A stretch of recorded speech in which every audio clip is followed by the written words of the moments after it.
এক জায়গায়, স্ত্রী এক জায়গায়, এটা বড় কষ্ট। এটার নাম বিরহ যন্ত্রণা। বিরহ যন্ত্রণা। দেখবেন কারো বউ মারা গেলে এত কষ্ট পায় না, বউ ভেগে গেলে যে কষ্ট পায়, ঠিক না? মারা গেলে তো একটু কান্নাকাটি করে মনে মনে খুশি হয় আরেকটা করব, কিন্তু বউ যদি চলে যায়, এই কষ্ট যুবকরা সহ্য করতে পারে না। তবে এই জন্য মেয়েরাই দায়ী না, যুবকরাও দায়ী।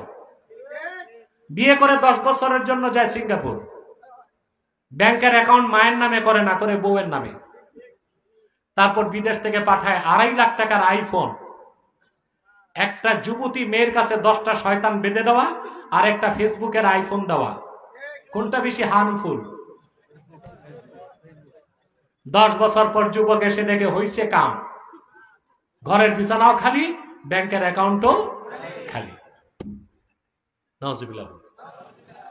মানুষ বিরহ যন্ত্রণাকে সহ্য করতে পারে না। এই যে জেলখানায় যাদেরকে বন্দী করা হয়, ভিআইপি যারা, রাষ্ট্রীয় আসামি, এদেরকে কিন্তু ডিভিশন দেওয়া হয়। ওখানে তারা সব পায়, ভালো খাবার দাবার পায়, খবর শুনতে পায়, পত্রিকা পায়, সবকিছু পায়। একটাই যন্ত্রণা, বাড়ি আসতে পারে না। এটা বড় পানিশমেন্ট, ঠিক কিনা? তবে আমার দৃষ্টিতে, মানবিক দৃষ্টিতে, যাদের যাবজ্জীবন কারাদণ্ড হয়েছে তাদের বউদেরকে সময়ে সময়ে জেলখানায় যাওয়ার ও থাকার অনুমতি দেওয়া উচিত। এই কথাটা এখনো কেউ বলতেছে না বাংলাদেশে। আমি বলতেছি, যদিও বা কেউ কেউ আমাকে পাগল মনে করতে পারে, কিন্তু আমি এটা যৌক্তিক ও মানবিক কারণেই বলছি। কথা বুঝতে পারছেন? সম্মানিত সুধী, বিরহ যন্ত্রণা আল্লাহ দিলেন একজন শ্রীলঙ্কা, একজন তাফসীর বাগাবিতে এসেছে, আদম আলাইহিস সালাম 40 বার পায়ে হেঁটে হিন্দ থেকে আরবে যে হজ করছেন। কতবার? তাফসীর খাজেনে এসেছে, আদম আলাইহিস সালাম যখন আকাশ থেকে নামছেন তার দৃষ্টি ছিল মাটির দিকে। 300 বছর তিনি আকাশের দিকে তাকান নাই লজ্জায়, যে আল্লাহ আমাকে এত নেয়ামত দিয়েছেন, আমি কেন আল্লাহর নাফরমানি করলাম। তারপর আদম আলাইহিস সালাম শুরু করলেন তওবা। একটি বর্ণনায় 360 বছর, আরেক বর্ণনায় 460 বছর, আরেক বর্ণনায় 600 বছর, আমরা বলবো শত শত বছর। মুআজ্জাম তাবারানীতে এসেছে, শত শত বছর চোখের পানি ফেললেন, কিন্তু তওবা কবুল হয় নাই। হঠাৎ হযরত আদমের মনে পড়ে গেল জান্নাতের কথা। আল্লাহ জান্নাতে সৃষ্টি করার পরে আল্লাহ তাকে ডাক দিয়ে বলেছেন, ইরফা রাসাক, আদম তোমার মাথা উঠাও। ফারাফা রাসাহু ফারাআ নূর মুহাম্মাদিন সাল্লাল্লাহু আলাইহি ওয়াসাল্লাম ফি সুরাদিকিল আরশিল মুআল্লা। হযরত আদম যখন সিজদা থেকে মাথা তুললেন, মাথা তুলে দেখলেন আমার আল্লাহর আরশে আজিমে নূরে মুহাম্মাদি দেখা যায়। তিনি আরো দেখলেন আল্লাহর আরশে আজিমের মধ্যে লেখা আছে, বিসমিল্লাহির রহমানির রহিম, লা ইলাহা ইল্লাল্লাহু মুহাম্মাদুর রাসূলুল্লাহ সাল্লাল্লাহু আলাইহি ওয়াসাল্লাম। হযরত আদম আল্লাহকে বেহেশতে জিজ্ঞেস করেছেন, আল্লাহ মুহাম্মদকে? আল্লাহ বলেছিলেন, মুহাম্মদ হচ্ছেন আমার হাবিব, আমার আখির নবী মুহাম্মদ সাল্লাল্লাহু আলাইহি সাল্লাম। যদি আমি ওনাকে সৃষ্টি না করতাম, তোমাকে সৃষ্টি করতাম না, আকাশ জমিন কিছুই বানাতাম না। দুনিয়া আসার পরে শত শত বছর তওবা করলেন, তার তওবা কবুল হয় নাই। যখন আল্লাহর কাছে হাত তুলে বললেন, আল্লাহ তোমার আখিরি নবী মুহাম্মদ সাল্লাল্লাহু আলাইহি সাল্লামের ওসিলা ধরে তোমার কাছে তওবা করি, আমার গুনাহ মাফ করে দাও। সঙ্গে সঙ্গে আল্লাহর পক্ষ থেকে জবাব আসলো, ফাআওহাল্লাহু ইলা আদম, ইয়া আদম কদ গফারতু যামবাক ওয়া জাআলতুকা মিনাল আম্বিয়া। রে আদম, তুমি আমার হাবিব, আমার দোস্ত মুহাম্মদ সাল্লাল্লাহু আলাইহি সাল্লামের ওসিলা ধরেছো, আমি আল্লাহ জবাব না দিয়ে পারলাম না, তোমার গুনাহ মাফ করে দিলাম। শুধু তাই নয়, তুমি আদমকে আমি আল্লাহ নবী বানায় দিলাম। আদম হাওয়া তাদের সাক্ষাৎ হয়ে গেল আরাফার ময়দানে। সুবহানাল্লাহ বলেন। দুনিয়াতে আবার বসবাস শুরু হলো। খেয়াল করেন, আদমকে আল্লাহ সৃষ্টি করলেন জান্নাতে, ওখানে দিলেন ইবাদত। দুনিয়া আসার পর শুরু হয়ে গেল খেলাফত। ওই যে শুরু করছি, আল্লাহ দুনিয়াতে কি পাঠাবেন? খলিফা। খলিফা খেলাফতটা কেমনে শুরু হলো? খেলাফতের ব্যাখ্যা দিতে গেলে ঘন্টা চলে যাবে, আমি 1 মিনিটে দিচ্ছি। আল্লাহর হুকুম মানা নিষেধ ছাড়া তার নাম হচ্ছে ইবাদত, আর হুকুম মানানো নিষেধ ছাড়ানো তার নাম খেলাফত। সুবহানাল্লাহ। হুকুম মানানো নিষেধ ছাড়ানো তার নাম কি? খেলাফত। খেলাফত বুঝতেছেন?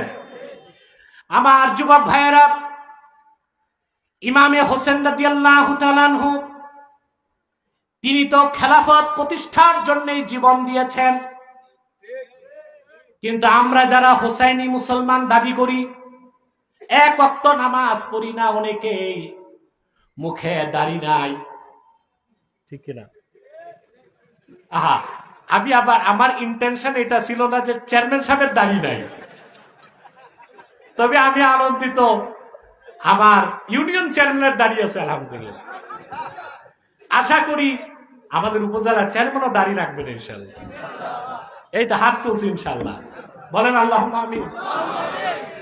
আমাদের মতে এক মুঠ রাখতে দেরি হইলো, অন্তত দাড়ি মুন্ডনটা ছেড়ে দিলেই হয়, আস্তে আস্তে অভ্যাস হয়ে যাবে ইনশাআল্লাহ। আমি তো হাত লাগাই দিই। আল্লাহ কবুল করুন, আল্লাহ মঞ্জুর করে বলুন আল্লাহুম্মা আমিন। এক ওয়াক্ত নামাজ নাই, রোজা নাই, হক হালালির চিন্তা নাই।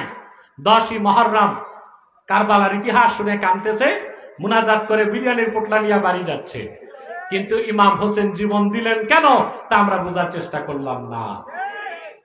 তাহলে আদম আলাইহিস সালাম বেহেশতে শুরু করছেন ইবাদত, দুনিয়া আসার পর শুরু করছেন খেলাফত। হুকুম মানানো নিষেধ ছাড়ানো তার নাম কি? খেলাফত। কথা বুঝতেছেন? আল্লাহর পক্ষ থেকে যত নবী এসেছেন পূর্বে সবাই রাজনীতি করেছেন। শুনতে কষ্ট লাগলো বা শুনে অভ্যস্ত নই, এটা আমার কথা, সহিহ মুসলিমের হাদিস। আল্লাহর হাবিব ইরশাদ করেছেন, কানা বানু ইসরাঈল তাসুসুহুমুল আম্বিয়া কুল্লামা হালাকা নাবিয়্যুন খালাফাহু নবী ফাইন্নাহু লা নাবিয়্যা বাদি ফাসায়াকুনু খুলাফা। এটা আমার কথা না, সহিহ মুসলিমের হাদিস। আল্লাহর হাবিব ইরশাদ করেছেন, বনি ইসরাইলে রাজনৈতিক নেতৃত্ব দিত বনি ইসরাইলের নবীগণ। তাসুসুহুমুল আম্বিয়া, এই শব্দটা সিয়াসাত থেকে, সিয়াসাতের বাংলা হচ্ছে রাজনীতি, ইংরেজি হচ্ছে পলিটিক্স। কথাটা শুনে অভ্যস্ত না তো, এই জন্য আপনারা একটু থমকে গেছেন। রাজনীতি এত নোংরা কাজ, এটা নবীরা করতো? রাজনীতির নোংরামিটা আপনাদের মধ্যে। ইসলাম যে রাজনীতি শিখায় ওটা পুরোটাই হচ্ছে ইনসাফের জন্য, মানবাধিকার প্রতিষ্ঠায়, নারীর অধিকার প্রতিষ্ঠায়, মুসলিমের স্বার্থ রক্ষায়, শিরক কুফর নির্মূলে, সুষম বন্টনের জন্য এবং আল্লাহর আনুগত্যের ভিত্তিতে সমাজ ও রাষ্ট্র পরিচালনার জন্য। তারই নাম খেলাফত। বনি ইসরাইলের নবীগণ এই নেতৃত্ব দিতেন। আল্লাহর হাবিব বলেছেন, একজন নবী ইন্তেকাল করলে বনি ইসরাইলে আরেকজন নবী আসতেন, ফাইন্নাহু লা নাবিয়্যা বাদি, কিন্তু আমি মুহাম্মদ সাল্লাল্লাহু আলাইহি সাল্লামকে প্রেরণ করে আল্লাহ তাআলা নবুয়ত রিসালাতের দরজা চিরতরে বন্ধ করে দিয়েছেন। আমার পরে কিয়ামত তক কোন প্রকারই নবী কিংবা রাসূল আসবে না। আমার পরে আমার উম্মতের মধ্যে হবে খলিফা। কি হবে? খলিফা। প্রথম খলিফা হলেন আবু বকর সিদ্দিক, তারপরে হযরতে ওমর, তারপরে হযরতে ওসমান, তারপরে হযরতে আলী, তারপরে 6 মাস হযরতে হাসান। সুবহানাল্লাহ বলে। কে? পরবর্তীতে হযরত হাসান রাদিয়াল্লাহু তাআলা আনহু দেখলেন হযরত মুয়াবিয়া বিচক্ষণ, রাজনৈতিক প্রজ্ঞা তার বেশি।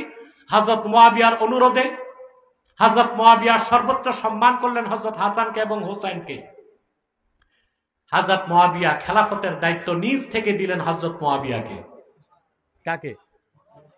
হযরত মুআবিয়া রাদিয়াল্লাহু তাআলা আনহুর ইন্তেকালের পর 61 হিজরিতে তার সন্তান কুখ্যাত ইয়াজিদ জোর করে খেলাফত ক্ষমতা দখল করে খেলাফতের জায়গায় চালু করলো মুলুকিয়াত, কিংডম, রাজতন্ত্র।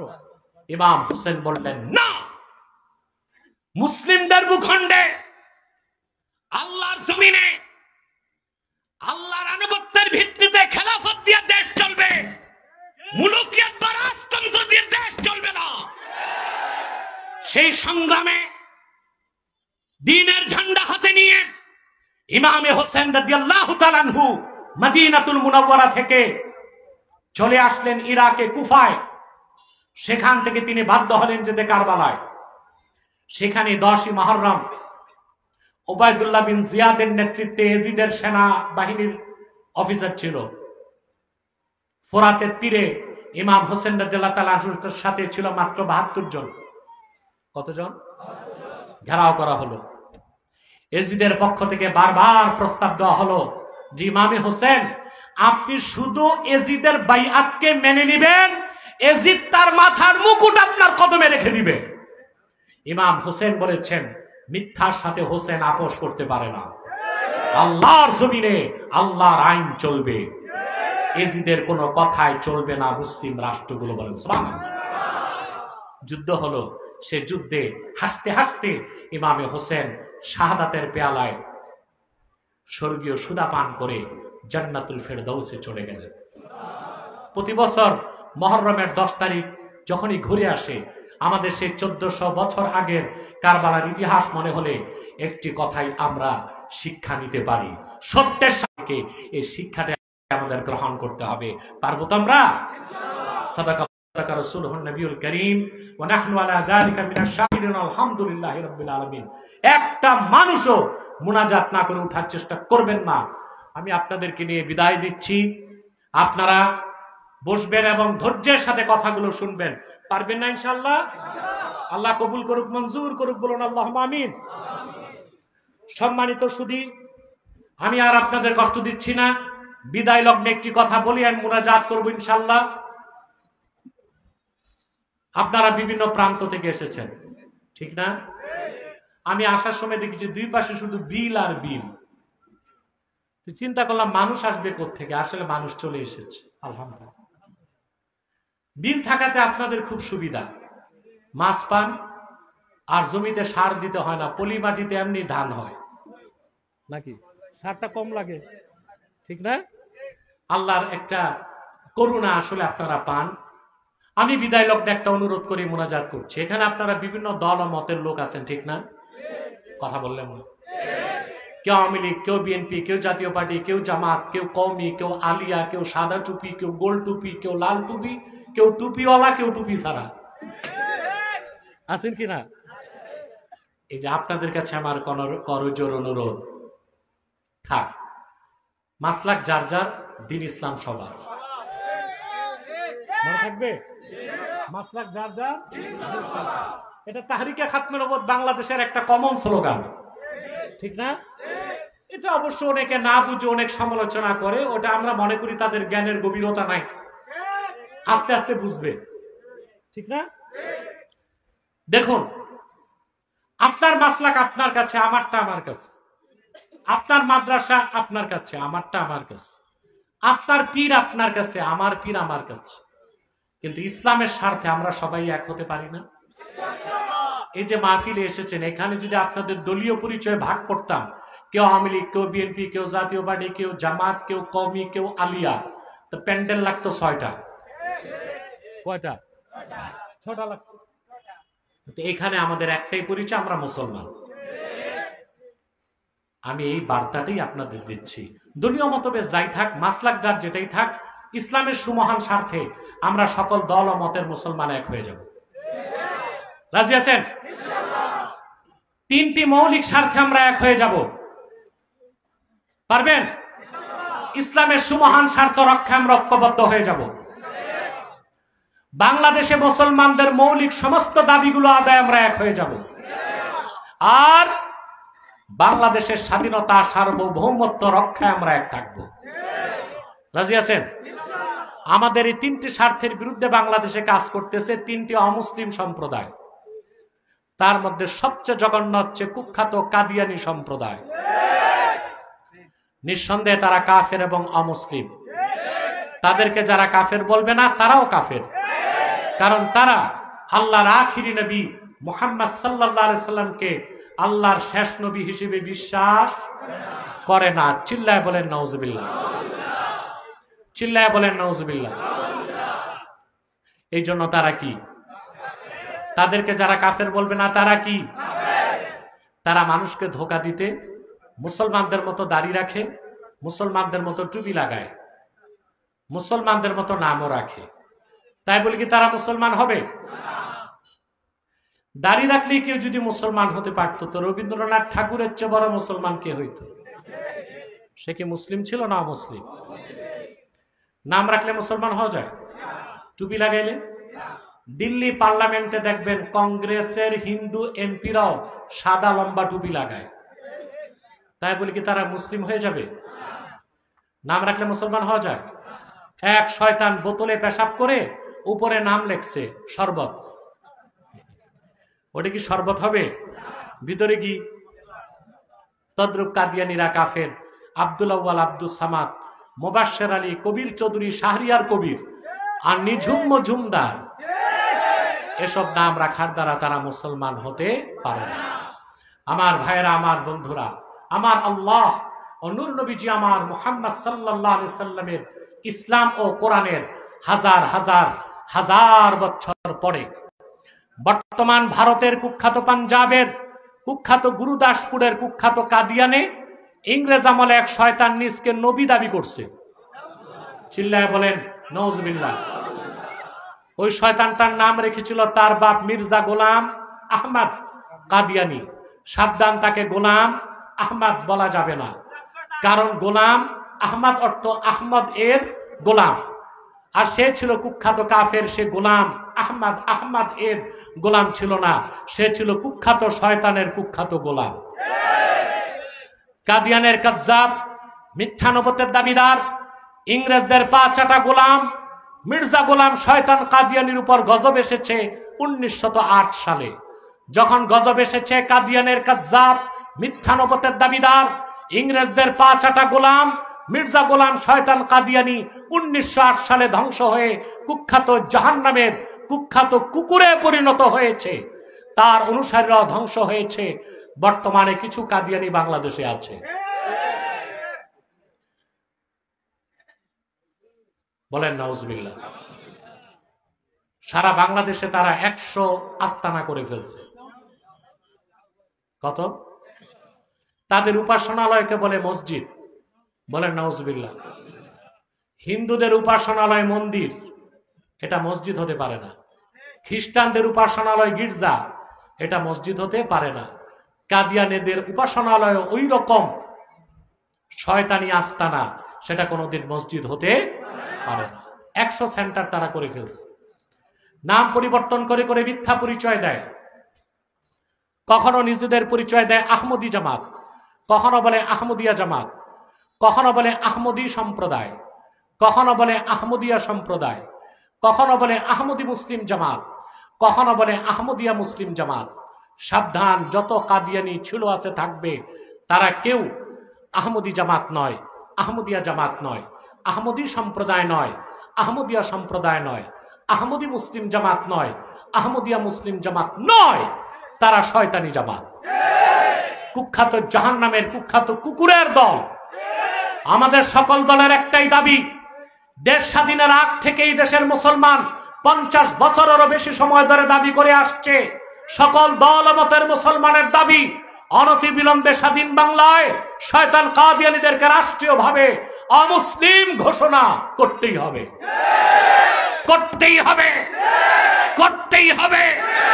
এই দাবি আদায়ে যদি তাহরিকে খাতমে নবুয়ত বাংলাদেশের ব্যানারে জান ও মাল দেবার ডাক আসে, কারা কারা প্রস্তুত আছেন? হাত তুলে দেখেন।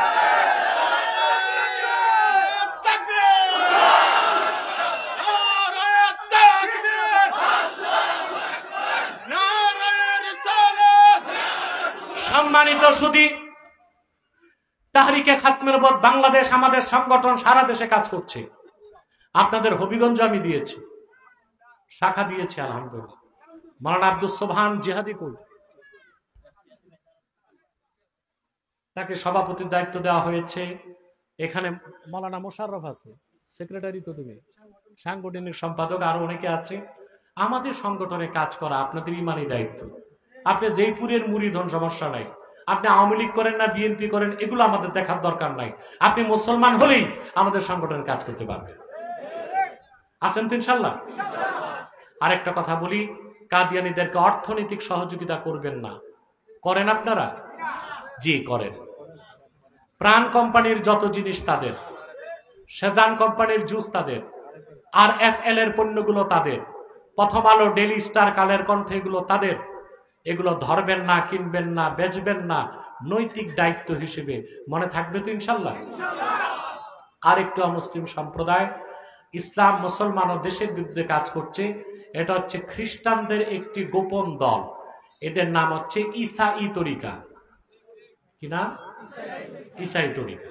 এরা সারা দেশে কাজ করতেছে। এরা নিজেদেরকে মুসলিম বলে। 1975 সালে তারা বাংলাদেশে ঢুকছে। এরা বলে যে আমরাও মুসলমান।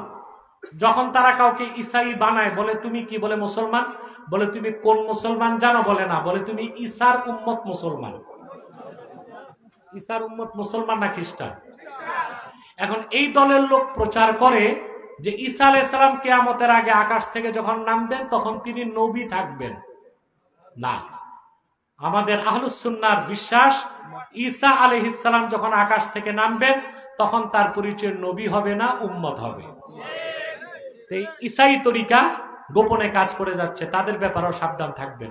আরেকটা ফেরকার কথা না বললে নয়, হিজবুত তাওহীদ। এটা আসলে হিজবুত শয়তান। এরা সরাসরি ইসরায়েলের পক্ষ নিছে এবং তারা বলতে চায় বাইতুল মুকাদ্দাস মুসলমানদের ছেড়ে দেওয়া উচিত ইহুদিদেরকে। তারা প্রচার করে দাজ্জাল বলতে কিছু নাই, আমেরিকায় দাজ্জাল। অথচ আমরা জানি দাজ্জাল বের হবে আর তাকে মারতে নামবে কে? এরপরে তারা বলে যে নামাজ হচ্ছে বেয়াম, অজু থাকলেও নামাজ হবে, অজু ছাড়াও নামাজ হবে। এরপরে তারা বলে সবচেয়ে জঘন্য কথা যে বাংলাদেশে যত আলেম আছে সব ধর্ম ব্যবসায়ী। হ্যাঁ, 2-4-10টা ধর্ম ব্যবসায়ী থাকতে পারে, কিন্তু সমগ্র আলেম সমাজকে ধর্ম ব্যবসায়ী বলা বেঈমানের কাজ, মুসলমানের কাজ। তাদের এজেন্ডা হচ্ছে বাংলাদেশের কে, এই জাতিকে আলেমদের থেকে সরায় দেওয়া। কারণ যেই বকরির পালের রাখাল নাই ওই বকরি যায় বাঘের পেটে, যে কওমের নেতৃত্বে আলেমরা নাই ওই আলেম যায় বিজাতির খপ্পরে। এই হিজবুত তাওহীদ এর একটা অমুসলিম সম্প্রদায়, ইহুদিদের এজেন্ট। হবিগঞ্জে এরা এখন একটু হাত চক্রান্ত করছে, এদের থেকে সাবধান থাকবেন। যদি এদেরকে পান, উত্তম মধ্যম দিয়া পুলিশের হাতে সোপর্দ করে দিবেন। আর যুবকরা খুব দূরে থাকবেন তাদের থেকে, তাদের টার্গেট হচ্ছে যুবকরা। আপনাদেরকে তাহরিকে খাতমে নবুয়ত বাংলাদেশ হবিগঞ্জ শাখা সর্বাত্মক সহযোগিতা করবে। আল্লাহ কবুল করুক, মঞ্জুর করুক। আমি আগেও এসেছি, এখনো এসেছি আপনাদের কাছে। কখনই আপনাদের কাছে আমি টাকা পয়সা পার্থিব কিছু চাই নাই, চেয়েছি? আমি একটা জিনিস চাই, আপনাদের মধ্যে সন্তান যেগুলো মেধাবী এগুলো আমার কাছে দিয়ে দিবেন। 7 বছর পড়াশোনা করে আসবে আব্বাসী মঞ্জিল থেকে, একদিকে দাওরায়ে হাদিস মুফতি হবে, আরেকদিকে অনার্স ও মাস্টার্স করে আসতে পারবে। একজন যোগ্য ইসলামিক স্কলার হয়ে আসতে পারবে। এখানে মোশাররফ আছে, আব্দুস সোবহান জিহাদি আছে, আরো আমার অনেক ছাত্র ফ্যান আছে। তাদের সাথে যোগাযোগ করে আসবেন ইনশাল্লাহ। আমার এখানে সন্তান পড়াবেন। আশা করি সুন্নিয়তের অতন্ত্র প্রহরী, খাতমে নবুয়ত আন্দোলনের সৈনিক এবং একজন ইসলামিক স্পোকম্যান, ইসলামিক স্কলার হিসেবে সমাজে সে নেতৃত্ব দিতে পারবে ইনশাল্লাহ। আসুন আমরা মুনাজাত করব এখন। 1 বার সূরা ফাতিহা পড়ুন, 3 বার সূরা ইখলাস পড়ুন, 11 বার ইস্তেগফার পড়ুন।